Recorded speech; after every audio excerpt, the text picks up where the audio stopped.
प्रदेश की आर्थिक राजधानी इंदौर में जंतर मंतर की तर्ज पर छात्रों का धरना प्रदर्शन जारी है। इधर कांग्रेस के दिग्गज नेता दिग्विजय सिंह ने धरना प्रदर्शन को अपना समर्थन देते हुए छात्रों का हौसला बढ़ाया है। वहीं अब दिग्विजय सिंह के सियासी कदम पर सियासत शुरू हो गई है। देखिए, मेरा मानना इसमें है कि ये गैर राजनीतिक आंदोलन है। ये आंदोलन कोई राजनीतिक पार्टी का नहीं है, बल्कि छात्रों और छात्रों की समस्याओं के लेकर है। तो कांग्रेस पार्टी इसमें और माननीय राहुल गांधी जी ने अपना स्टैंड स्पष्ट करा है कि हम पूरे तरीके से छात्रों के साथ खड़े हैं।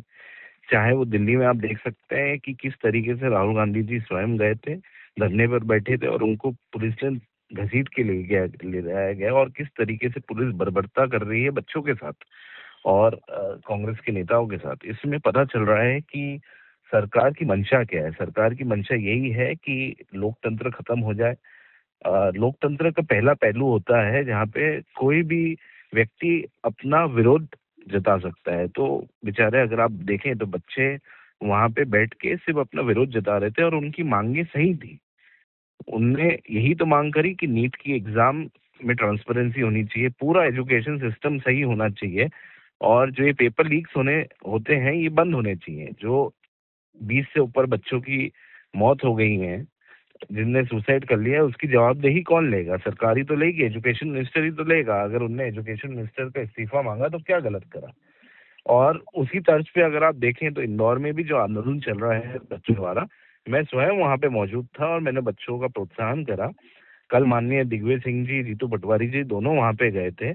दोनों ने बच्चों का प्रोत्साहन करा। मैं मानता हूं कि बच्चे अपनी हक की लड़ाई लड़ रहे हैं और कांग्रेस पार्टी सदैव उनके साथ खड़ी रहेगी। लाखों की संख्या में बच्चे दिल्ली में जंतर मंतर आए थे। तो ये जो भारतीय जनता पार्टी का आरोप है कि ये एजेंट हैं, फलाना पार्टी के कार्यकर्ता हैं, ये सब झूठे आरोप है। वहाँ पे आप ऐसे तमाम लाखों वीडियोज है जहाँ पे आप देख सकते हैं कि बच्चे स्वयं खुद आ रहे हैं और आंदोलन में भाग लेना चाह रहे हैं।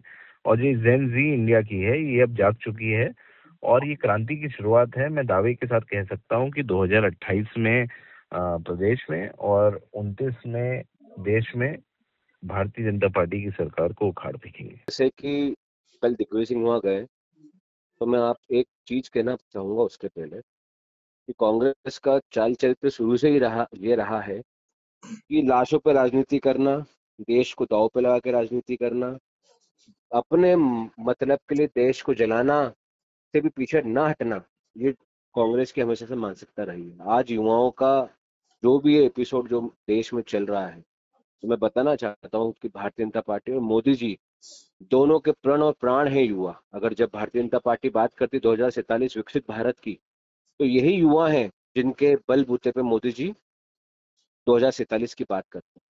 और आज जो हमारे युवा हैं, उन युवाओं को बरगला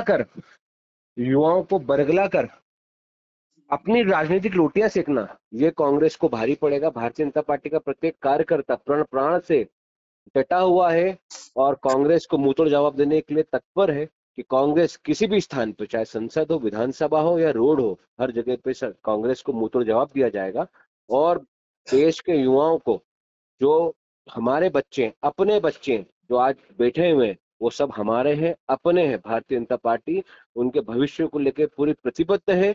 और आने वाले समय में मैं एक बात आपके माध्यम से, आपके चैनल के माध्यम से एक बात और कहना चाहता हूँ कि मैं विश्वास दिलाता हूँ देश के युवाओं को, जितने भी युवा जो आज बैठे हैं, उनके उनके जितने भी उनके जो मतलब है, जो भी उनका स्वार्थ है, उसकी रक्षा भारतीय जनता पार्टी करेगी, मोदी जी करेंगे। और ये जो माफिया है, पेपर लीक का जो माफिया है, आने वाले समय में इसका नामो निशान नहीं बचेगा। जितने भी लोग इसके अंदर दागी हैं, उन लोगों को उनका अंजाम तक पहुंचाया जाएगा। और पेपर लीक माफिया ये भूतो भविष्य भी भूतकाल की बात हो जाएगी। इनका नाम लेने वाला भी कोई नहीं बचेगा। ये भारतीय जनता पार्टी कथनी करनी है।